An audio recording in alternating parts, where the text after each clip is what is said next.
E360 TV proudly presents Messages of Inspirational Stories, broadcasting and live streaming to millions of devices around the world, including Roku,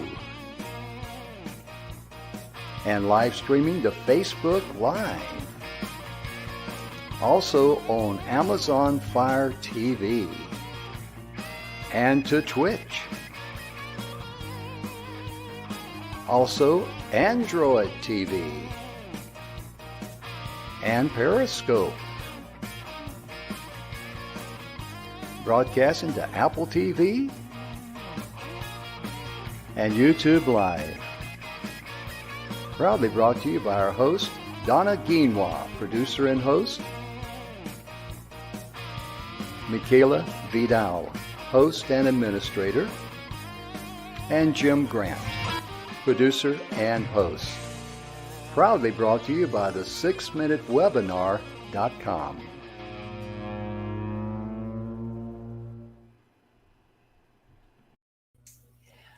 Welcome to the Messages of Inspirational Stories. Hey, Mikayla, how are you today? Good. How are you? I am wonderful. I'm super excited. We've been talking about motivating yourself and others. And today is part 3. And today we're talking about teenagers. Well, that in itself is a huge discussion, right? Oh, yeah. I definitely needed it someday. Yeah, you've got a teenager in the house and coming up. When's your next one going to be a teenager? Let's see.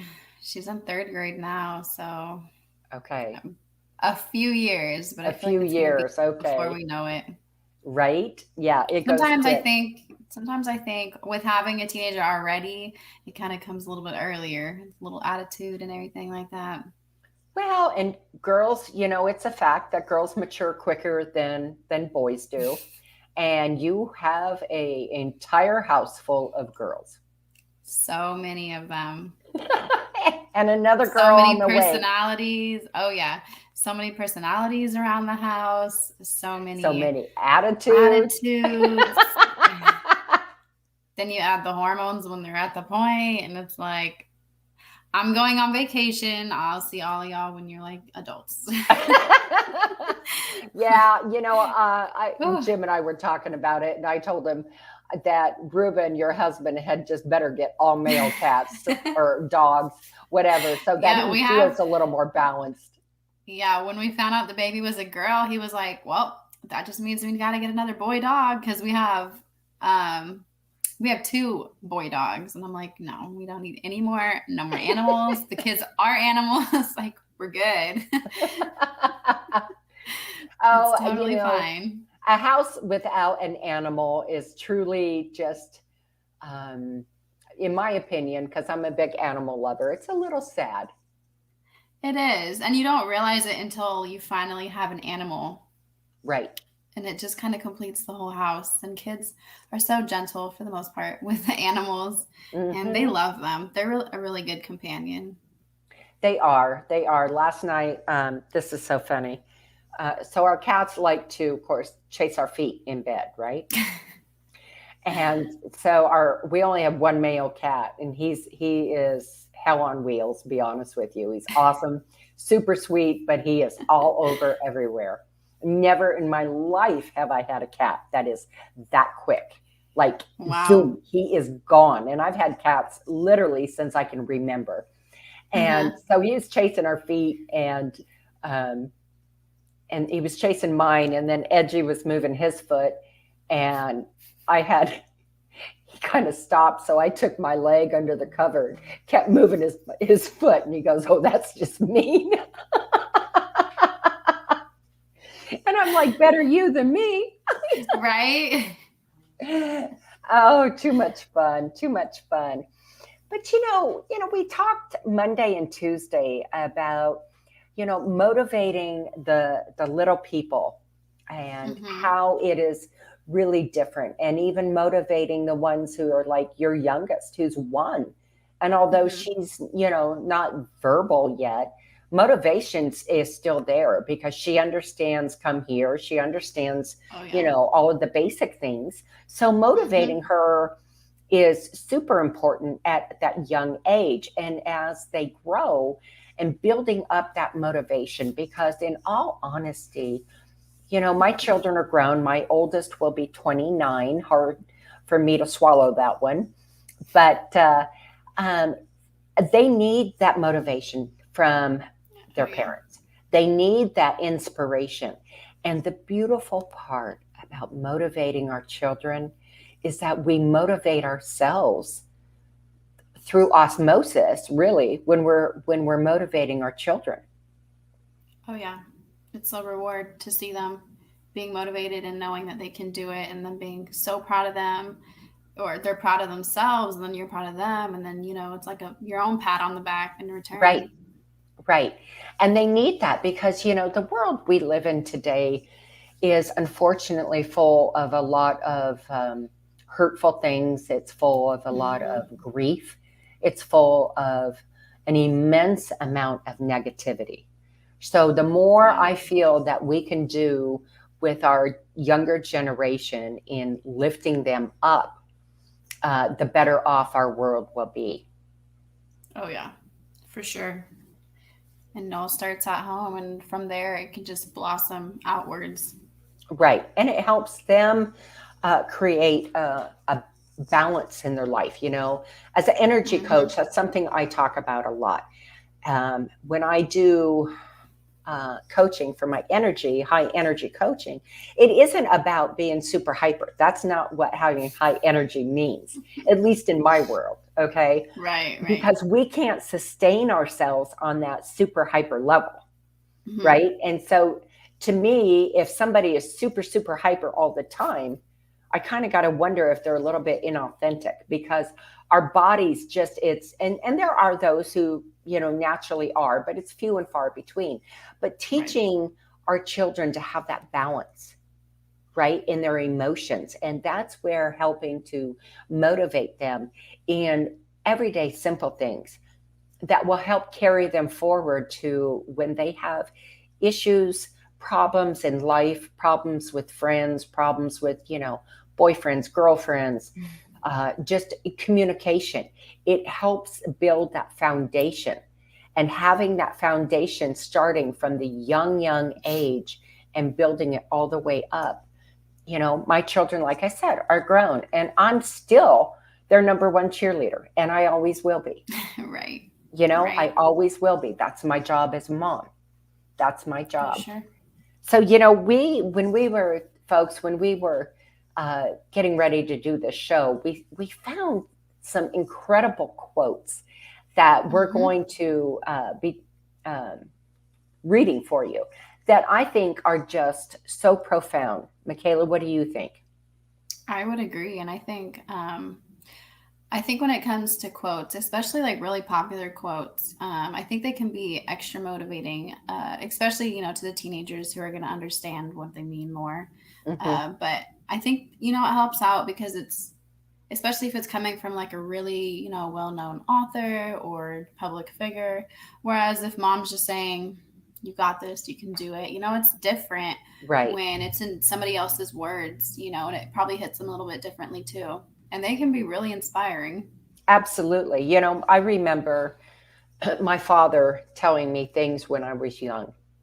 And Hmm. I never really quite understood all of it until I got older, Right. right? And he would always say, honey, strive for more. You don't want to just be common glass. You want to be the Right. diamond. You want to be the diamond.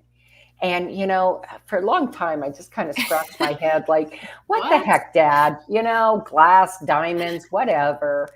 And another one of the things he said that I thought was so cool, he said, honey, why would you just want to be a common pigeon when you can stretch your wings and soar with the eagles?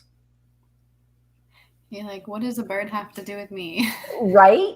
Right? But later on in life, I kind of thought some of these through and went, oh, he was way wise. He was way, way wise. Right.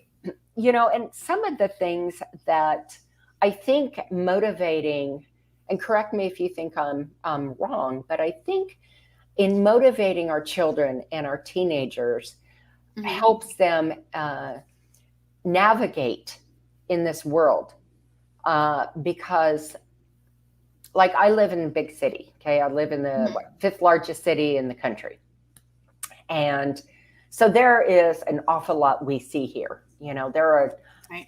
There are times that I kind of wish I lived in a smaller town, and I love where I live, but and it's not saying that there aren't some of those same problems in a smaller town, but usually they're on a smaller scale. Smaller level, yeah. Yeah.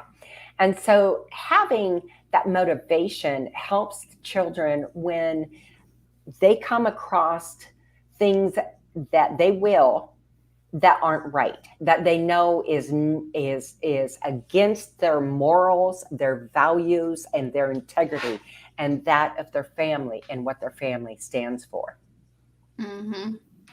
For sure. And it helps them, hold their ground and be able to keep who they are without, it's easier when you instill them, especially when they're smaller, so that, it's not as difficult when they get older to, be like, well, should I do this because everyone else is doing it? Or, should I stay true to who I am? Right. Because, when it comes to motivation, they say that it's directly linked to, their self-esteem. If they don't have a good self-esteem, and if they're filled with negative talk, whether it be, to themselves or from, outside sources, Peer pressure.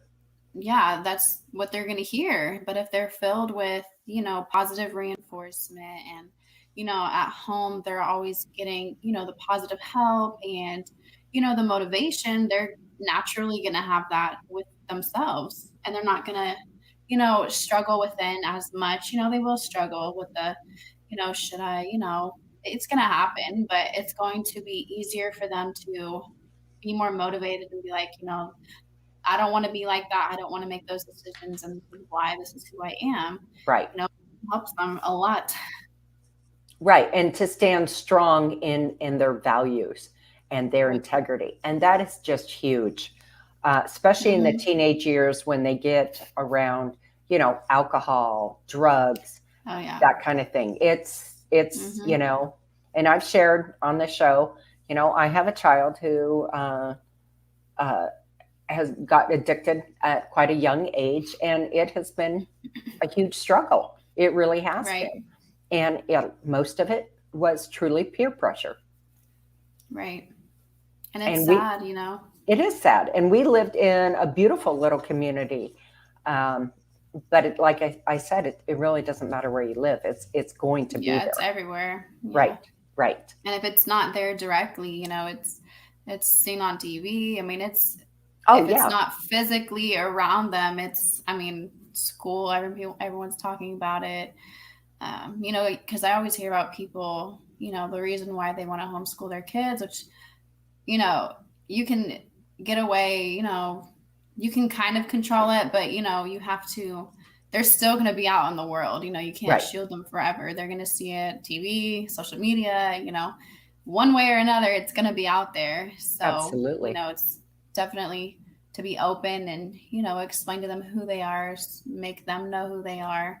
Because a lot of times, your child, especially when they're teenagers and questioning everything, them more than they probably know themselves. So, their capabilities and, who they are, and you're there to help them. Absolutely. Absolutely. So one of these quotes I love is literally very short. It's from Mark Twain. The secret of getting ahead is getting started. Right? It's so simple. And it's so obvious, but it's right. It's the hardest step. Getting started is the hardest step because a lot of people don't know how to get there. Right. And it's just taking that leap of faith and taking that first step and getting there, whether it's a book report or cleaning out your garage or cleaning out, that closet that's been the throw all for everything for whatever length of time. Right. And, and that goes for us as well as adults. is just getting started. This is another one. I'm sorry, go ahead, honey. I was going to say, once you get started, it's hard to stop when you see you're getting somewhere. Right. You can see the progress. Mm-hmm. You know, this is something that I think is super important, is that I know that when my second oldest was in school, she is incredibly brilliant and has idyllic memory. She is dyslexic, and she was actually so bored in junior high that her grades were in the dirt. She was she shut down mentally. She was so bored. She got into high school and she excelled because it was challenging. And she took college level courses her entire high school. Wow. Nothing but college, right? And this is from, you know, a child who had to repeat kindergarten, right, because of her dyslexia. So, you know, it was crazy. It was amazing to watch her growth in that. But I think one of the things that is important is we all try and do so much. And we talked about this a little bit yesterday on the show, right? We are so busy in society, right? Everything is at our fingertips. So we're trying to get everything done like a big old hamster cage. And we're just running and running and running. But I think it's important. And this is a really beautiful quote by Sheryl Sandberg. Trying to do it all and expecting it all can be done exactly right is a recipe for disappointment. Perfection is the enemy. It is. And a lot of people don't realize it because they strive to be perfect at everything that they do. It's and when you try and do so much at once, especially like these teenagers, I'm blown away, you know, when I hear about a teenager and they're getting a 4-point grade point average, right? And they're working a part-time job and they're in 2 or 3 sports, and they're active in the community. And I'm like, holy smokes, when does that child sleep? Exactly. I wouldn't even have time to do all that, nor did I. Oh my goodness.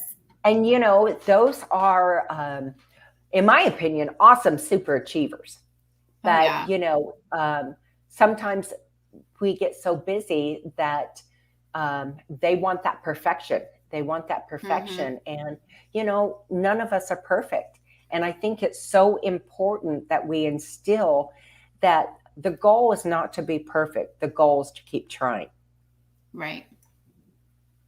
Even if you don't get it, the first time or the second time, as long as you try, that's all that matters. Right. Because once you stop trying is when you fail. Right. Right. Keep trying so you don't fail.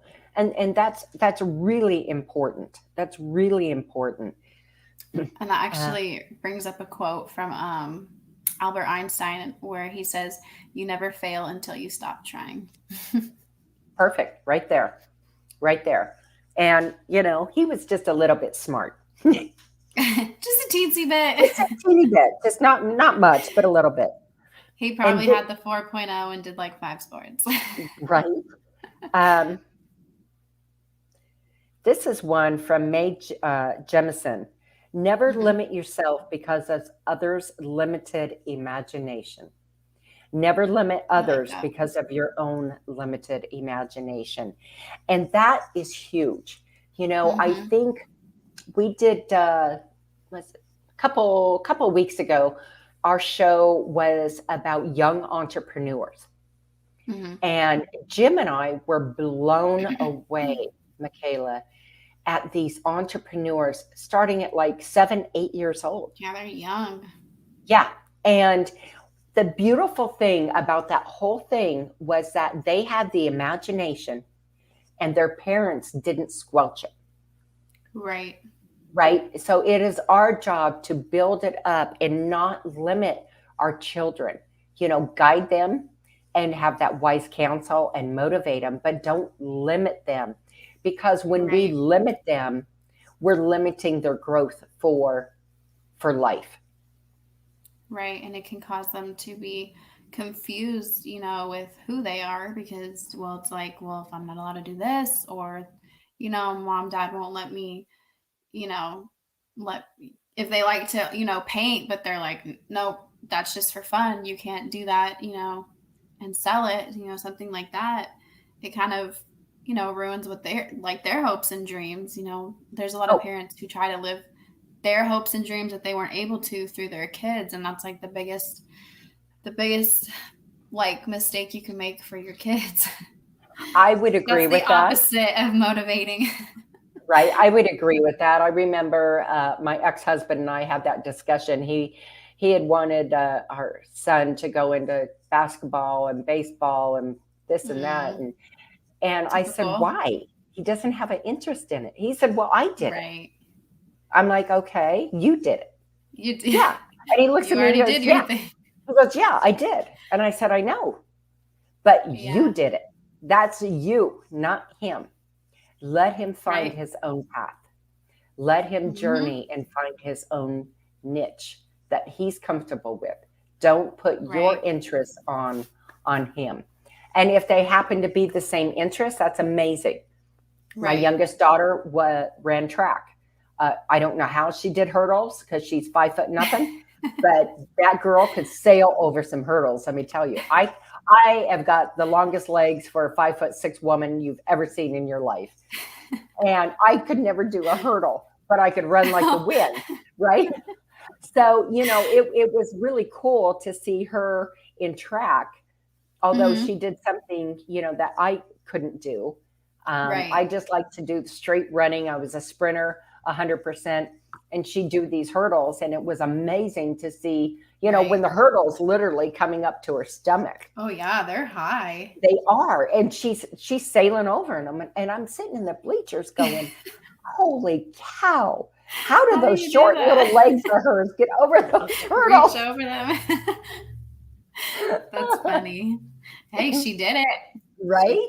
oh, But that's it would have crazy. been wrong of me. My whole point in this is saying, oh honey, your legs are too short, you can't do that. You're right. It would have been Right. so wrong of me, because it would have told her in her mind that she couldn't do it, she couldn't She couldn't. succeed. Mm-hmm. Right. And she just Right. has that ability to jump them. I didn't. I'm okay with that. Right. Right. That's like amazing, but that's where, parents, or any kind of guardian, they play a big role when it comes to their kids, because if in their mind they're like, well, mom and dad, doesn't think I can do it, they're never going to think that they can do it. Right. And then with the I like how you brought up the whole sports thing, because I mean that's a society thing too. Everyone wants their kid to be in sports, because if you have a boy, that's like the first question you're asked, like, well, are you going to put him in sports? For me, I'm Hmm. always asked, well, are they going to be in dance? And like part of me is like, are you going to pay for the dance? Because that's expensive. And it's Right. like one of my girls, she's into dance, but she's also into like karate, like fighting. And it's like, Hmm. she can do that too, Hmm. I put all But three of my children through karate. I myself went I through think it's a, karate. I think it's really important. It teaches them, what's the word? Not Discipline. responsibility, discipline. Yes, Discipline. yes. I think they Hmm. all need it. Yep. And I think it's important, not only the discipline aspect of it, but the challenge to themselves, and also Hmm. knowing that, especially for women and girls, Oh yeah, that they can take care of themselves. oh yeah. It gives them a That's sense of important. power. Oh Hmm. yeah, And 110%. that's that age old saying, knowledge is power. Well, knowledge is power in everything that we learn, Right, and hopefully it's always going to be learned for the right thing, right. not the wrong thing. Of course. We're putting you in karate so you can go beat everyone up at school. Yeah, that wouldn't be good. That wouldn't be good. The wrong kind of motivation. Uh-huh. So Aaron, if I'm going to pronounce this right, Lurdison dig deep to finish what you start, because no matter how hard it feels to push through adversity at the time, once you're done, you'll own the experience for the rest of your life. And I love that. I love that. I know when my children were young and they got into something and they said, well, I don't think I want to do this anymore. I'd be like, well, okay, but you have to finish it out. Finish it. What do you mean? You have to finish the season out. Why? Because I've already paid for it. Because you signed up for it and said you wanted to do this. And I asked you, are you sure? And you said yes. So that's the deal. If you don't want to do it after this, that's fine. But you have to finish it and you have to give it your all. I think it's funny because like when you hear parents say that, because I know when I was little, I don't even know how old I was, but my mom was pregnant and I like swore up and down I wanted to do soccer. Wasn't even a sports person, but I wanted to play soccer and I like would not run. I hated playing soccer. My mom's like, you're gonna finish it. And to me, it's like, I always thought, like parents just do that because they just didn't want to pull you out, have to go through the whole process. But there's like a meaning to it, behind it. But I still didn't play. My mom had to hold my hand running around when she was pregnant to get me to finish playing soccer.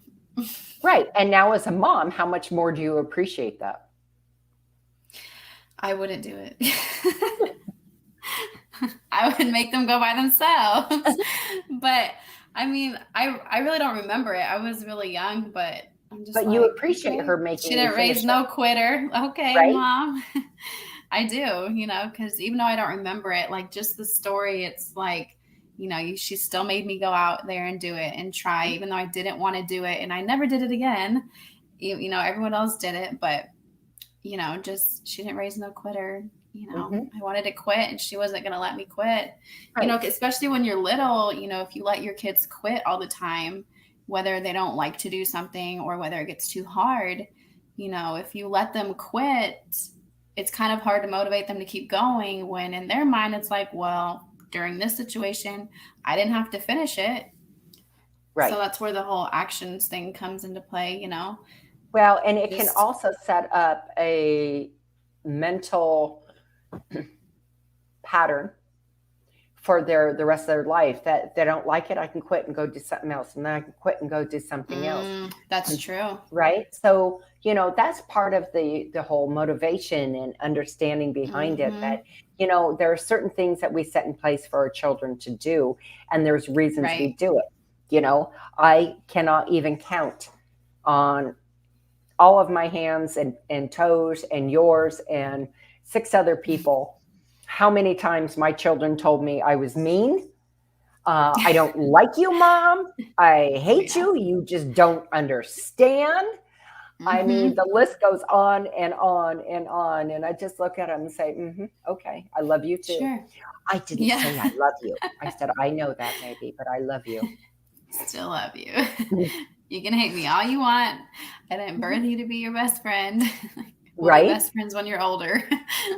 When Gaia had moved out, she put the first time she ever moved out, she put a post out on Facebook and she said, this is the first time I've ever lived on my own. And I went to the grocery store and I really need to take my hat off to my mom and thank her for all she ever did. And now I totally understand why she said, you took it and put it on your plate. You finish it. I understand what she means, right? And it's funny because as the kids get older, we remember more. We were able to be mature enough mentally and emotionally to put those pieces together and make that connection, right? Whereas when we're young, we can't make that connection. And it's just like, especially when the hormones are going as teenagers, there's nothing you do that can be right. Oh, right? No. Even if it's right in their face, it would just, hurt them to be like, Mom, you're right. Right. Can't admit that. It's not even in their vocabulary. But, as they grow and become young adults, they see back and, they appreciate it so much more. Oh yeah. And even though like my children, they didn't have a lot of extras. I mean, Hmm. they had enough, but there wasn't Right. enough money to give them everything under the sun. Right. There was just no way as a single mom I could afford to do that and take care of it. But there was never a birthday that was missed. There was never Christmas that was missed. They always got something at Valentine's Day. They went out with their friends. So on the whole, looking back, maybe they didn't have everything, but they certainly had everything they needed. Oh yeah. And it's those little things that they're gonna remember the most. The material things, they don't even matter. Right, right. And it's beautiful when it comes around and they say to you, "Gee, Mom, I remember. Thanks." It's a beautiful thing, and it will happen. You're It like, will happen. I've waited years for you to understand why. Right, right. And I'm a grandparent by marriage, and we have Hmm. two wonderful, beautiful grandchildren. None of my children have had children yet, so Hmm. I do look forward though to the day when they have children and they come to me and they say, "Mom, I'm so sorry. I get it now. I get it. I am They really looking definitely forward to will. that day." I've said it a couple times. I've done it with my folks, and God rest their souls.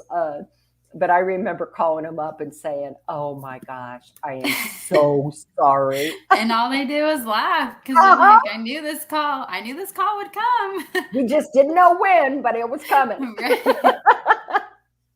It's Sooner or awesome. later. So this one from J.K. Rowling is really beautiful.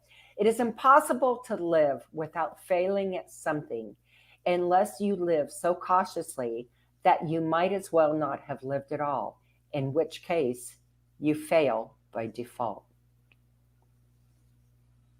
I like it. A lot of people Mhm. are really scared, and that goes with don't be scared to get started. You're failing when you don't get started.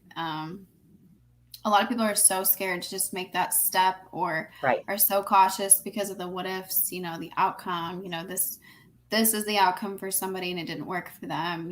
Just believe that it will work, and if it doesn't, it's okay. At least you did it. At least you said you could. I mean, there's don't overthink the situation. Don't cause your fear to stop you. Just put your foot in right. the door and just go. Don't even look back. Right. And then there's the teenagers out there who sometimes are scared of being Mm, rejected rejected, yeah. outside of the home. They're scared of being yelled at by a boss or getting Right. fired or and that's part of life.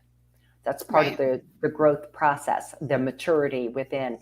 And I think in setting the proper boundaries and the foundation, it helps our children be prepared for when that happens. And Right. then that's a life lesson. My daughter, one of my daughters and I talked yesterday, and I said, we were on the phone, and I said, "Baby, do you mind if I give you a mommy life lesson learned moment?" And Because she I'm said sure. no. But I mean, I'm never going to not give that advice when it's right there and needs to be given, Oh yeah. Just because right? they're older, the mom job doesn't go away. No, no. I'll be the mom forever, Oh forever and yeah. ever and ever. And so it's important to understand that we can learn at no matter what age, but setting that your children up for that success in Hmm. motivating them, you know. And then if there is a bad outcome, the best way to handle that, in my opinion, is to sit down and say, okay, what happened? And what was your Right. takeaway? What was your lesson learned from this? I am I'm a firm believer in not saying to anybody, but especially children who are all at a vulnerable uh, maturity level, right? Whether Hmm. it's young ones up to teenagers, that saying they failed, because that's such a negative connotation, Oh yeah. right? So it is my opinion that the best way to sit down with them is saying, okay, so this didn't work out and this happened. What was your learning lesson from it? Right. Right? I Because like it that. gets Yeah. them to not see it so much as something that they failed at, but that they're learning from something that didn't go the way it was supposed to go. Right. What You can was turn their it. part in it? What was the other person's Mm-hmm. part in it? And it creates a better balance for them to have that. Um, oh boy, I just lost the word. Um, the way to understand and digest it Right. in a healthy way. Right. It helps them, not focus so much on the destination, but the journey it took to get there, and you can sit them down and, even if it doesn't involve somebody else, let them see, because they're still learning about the critical thinking and breaking everything down, letting them realize, what went wrong, what they can do better the next time, Hmm. that they didn't necessarily fail, but, to learn from it and then try again, get back up and try again. Right, right. And And then I like that's how, one of the biggest lessons, getting up oh yeah. and trying again. Oh yeah, and that too starts when it's little, because like when kids fall, like when my kids fall, I don't run over to them and give them a hug or anything. I'm just like, get up and shake it off. You're good, unless you're like bleeding profusely, like Right? I shake used it to off. I used to say that to my kids too. They'd fall and they'd scream bloody murder. And I'd look at them and I say, "Is there any blood?" And they're like, "No." No, I said, "Are there any broken bones?" And they'd be like, "No, mommy." And I'm like, "Okay, then you're fine." you're good. I am. Hmm. Does it Yeah, hurt? Does it hurt so much now? No, a little, maybe a little bit. still But need a band-aid though. right, right. Oh my gosh. Oh my That's gosh. funny. I But know that's why they need I mean, it was band-aids. just teaching them that they had to fall, and like you said, And get they back just up. get back up and then Right. keep going. That's so important there. And I like how you mentioned that, we learn at all stages of life. It doesn't stop. And No. I'll read a quote from Dr. Seuss, which I'm sure we've all heard, but it says, the more you read, the more things you will know, the more that you learn, the more places you'll go. And I think that's like your basic Dr. Seuss quote. But when it comes to like our girls, we always, when they're little, they don't really understand. But like the older ones, especially, our little 13-year-old, we try to tell her, it's so important to try to learn something new every single day. And whether it be, and it doesn't have to be, like educational, there's Right. something that you can learn about yourself. There's something you can learn about somebody else. There's something you can learn about, it could be cooking. It could be something that you learn not to do, by watching somebody else do it. There's so many ways to learn. And I think that is so important to teach your kids to always learn at least one thing new every day. Because I think, especially when they've been in school for years, I don't even know how long they're in school, from like 5 to like 18, but they're in school for years and they're just so used to learning, math, social studies, and they really don't, use any of it until they're older. But we always try to, let them know like you can learn something new, and it doesn't have to be educational. Like there's so many lessons to learn, and I Right. think it's really important to stress that to your kids. And it could be a family thing to do too, because like for us, we with our older two, we always ask them every day, what did they learn? Because I love even if that. they didn't necessarily learn, and it, we're like, you, if you learn something new at school, that can be something you learned. But it's funny to see their different responses, because when they realize like, oh, I don't have to just learn, I'm not just learning school things, like I can learn lessons from other people. Life It lessons. Oh yeah, and their minds just explore so much, and you'd be amazed at what they learn and you learn through your kids too, because there's things that they learn. I'm like, what? What are you talking about? Right? So you're learning too with them. So it's really, really, really important to, Right. And tell them. that's that boomerang effect. Oh yeah. That is Oh so yeah. beautiful. But just in doing that, think about this, Mikayla. How much are you and Ruben opening up the door for that easy conversation with your children? Because it isn't Right. just the doom and the gloom. It isn't just the Right. ugliness of what's going on in the world, of people Oh being yeah. hurt daily. You're talking about something that's important to the children, right? Mm-hmm. What have you learned? Was it a good thing? What'd you Right. learn? Did you learn something about, one of the things I always would tell my children um, when they were young is they would say, Mommy, they come home and they say, so and so doesn't like somebody because they might be a different color, right? Mm-hmm. Different color skin.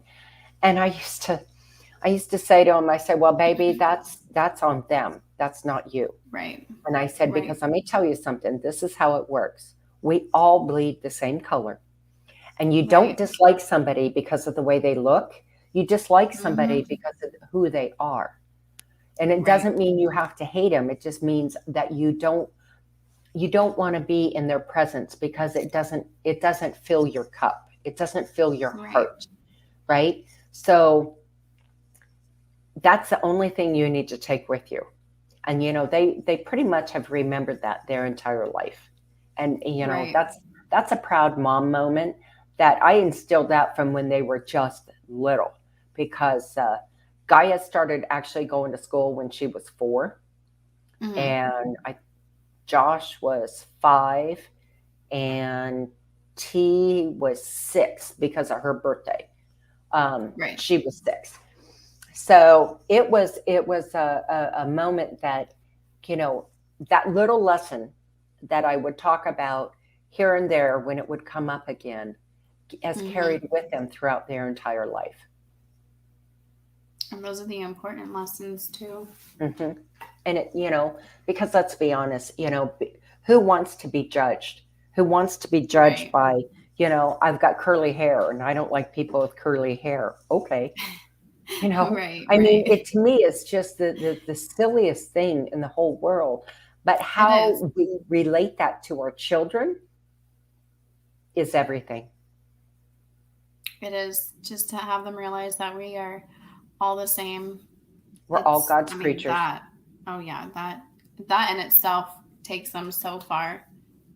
Them to just realize, because it is a hard reality when they realize, other people are treated differently, whether Right. it be color, just how they look, how they act, whatever it may be.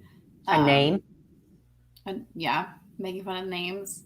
But that just, it helps them realize, and it's a harsh reality, especially when they're little and they really, can't understand, but, they understand mean and nice, the basic, Right. that's how we don't treat people, and it helps them realize how other people are treated and how they wouldn't, want to treat their friends. So hmm I think that's like a major life lesson.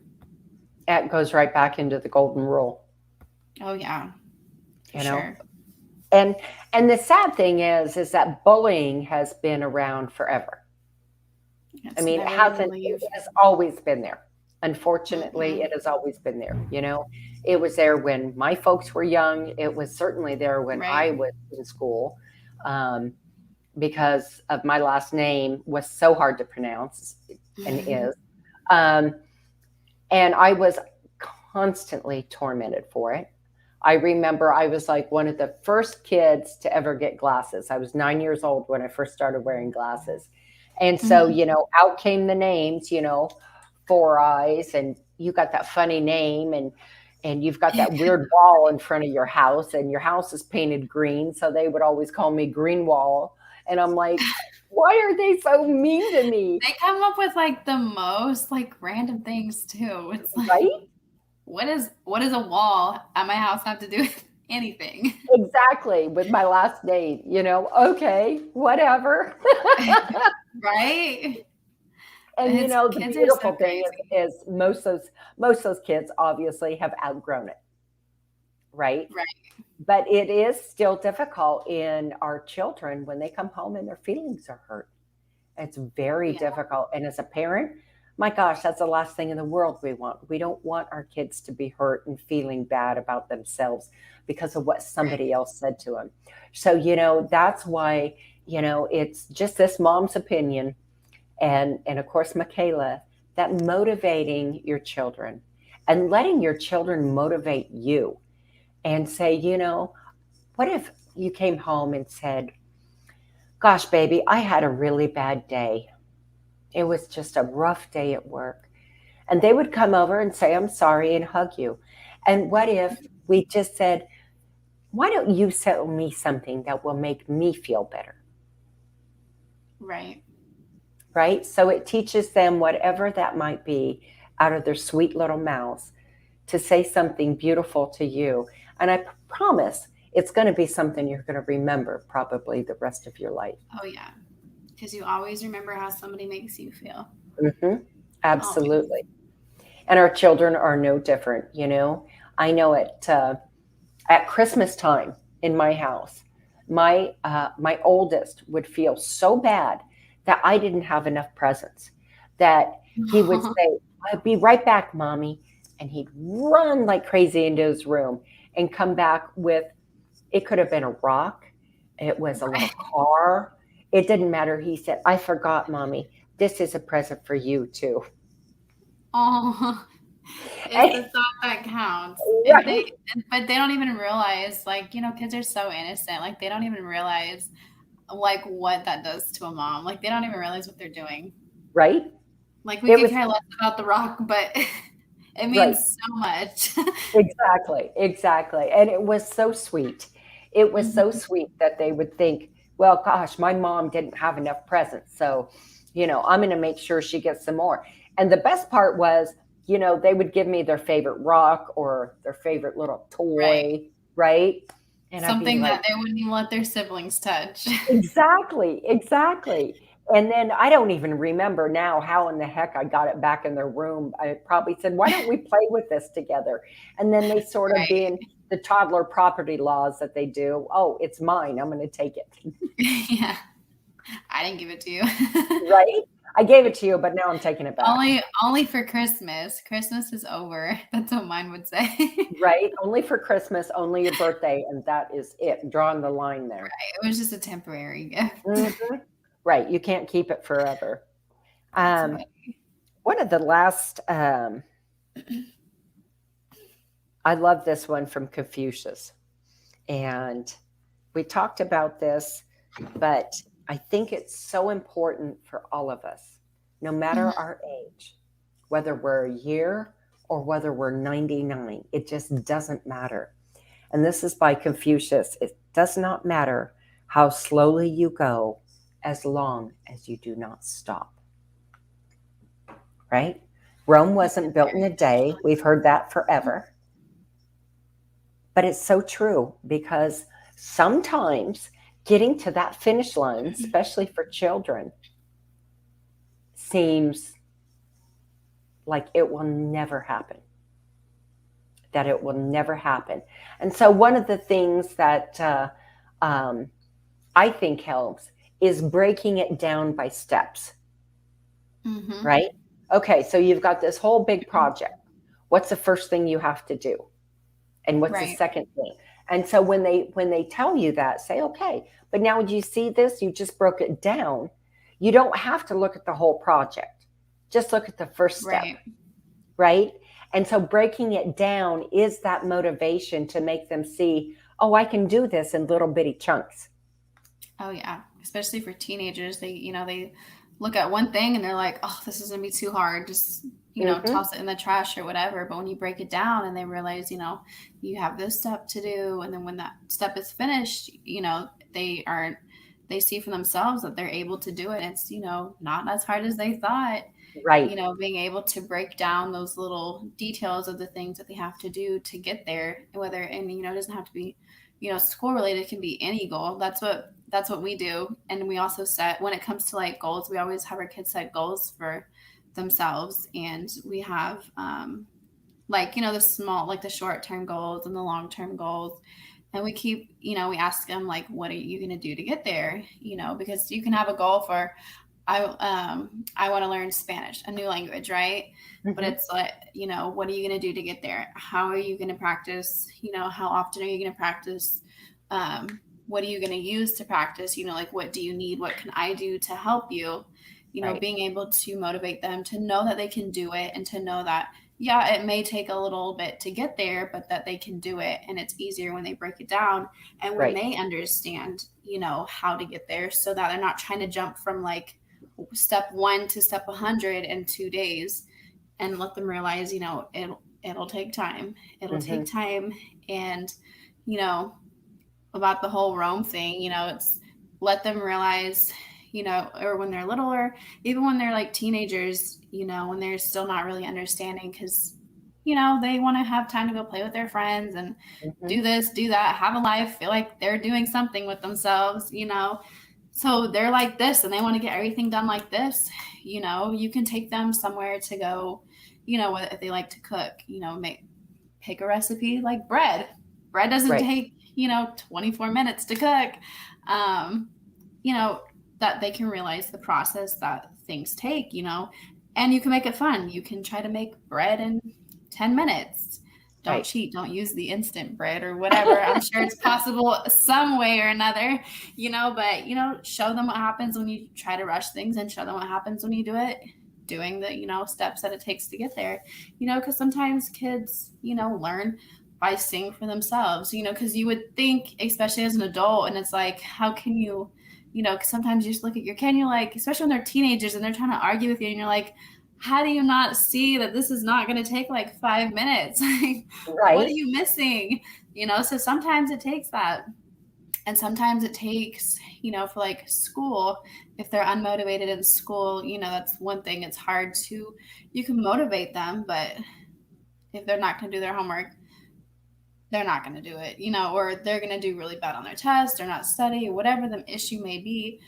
Sometimes giving somebody that responsibility to, you know, to help motivate them, you can take them to, you know, like a college, and the college people can tell them what they expect of students, you know, and that's an unbiased person, you know, it's not mom telling them what to do. It's not, Right. you know, dad or whoever telling them what to do. It's somebody who actually is looking at applications and is, you know, Yep. approving students or not. You know, it's okay to put that responsibility, you know, on somebody else, because teenagers are stubborn. They're at a phase where, oh yeah, parents are wrong, they're right, and nothing they're you can stupid and they say. don't know anything. Google could say the same thing you're saying and you're still wrong. Right. You know, it's okay. It is okay to pass that responsibility on. You know, you're not failing. You know, you're not, you know, you've tried your best. Some you know, teenagers are not going to listen, you know. Right. It's bound to happen, you know, they're not perfect. It's their little phase. I don't know why, but it's just the phase they go through, you know. It's kind of like a tough little time. kids. It's a tough Oh time. yeah. But I always told my children, if they're like, well, I'm not going to do it. I'm like, okay, but I understand for every action, there's a reaction. Oh yeah. And there is a consequence for everything that we do. Oh yeah. And sometimes And they're like, the yeah, only but, way they learn. and I'm like, okay, but still, I You're like, run this yeah, house. but okay. Okay. And so I make the ultimate, you know, decision here based on what I think is right or wrong. Right. Based on what you're doing or not doing is where I come into play in what, you know, what that reaction and action is going to be. Right. What reaction do you want out of me? Right. Right. Do you want the grounding action? You know, right. That's happened more than once in my house. Right. Right. But and you know, some kids don't even mind if they're grounded. Like, I didn't ever mind being grounded. So some kids are just more difficult than others. Well, Or not difficult, busy. my But dad was really clever because when we'd get grounded, if we liked to read, the only books we could read would be school books. the ones you don't want to read. See, that's what we do. We don't ground you from like the basic things or whatever, your typical, you can't watch TV, Right. because kids are smarty pants. I remember my 9-year-old, that was the first mistake I ever learned. That was my mom, my mom moment where I learned, and I'm like, wow, she's just like me. So now I got to go around it, because we took TV away from her, because, kids love the TV, they like to watch it together, on the weekends. And she's like, that's fine. I mean, she literally told me, she's like, that's fine. I'll just read a book in my room. I'm like, oh, okay. Okay, so now we're taking the books away because she loves to read. So that's what we do now. We take away the things that we know will, they like, get them in the heart, they actually care about. Right. So the things they enjoy. Kids are very smart. You can take away something, but make sure it's something that they actually truly enjoy. TV, exactly. Whatever. Exactly. I got books. Well, tomorrow we're just about out of time, folks. And tomorrow we're going to discuss motivating our young adults. So, when our kids are 18, they're out of school, but they're getting ready, they're going into college and maybe a community college, and they're still at home because let's be honest, it saves a boatload of money. That is not the time to drop the ball. That's the time to put your foot on the gas. Get out of my house.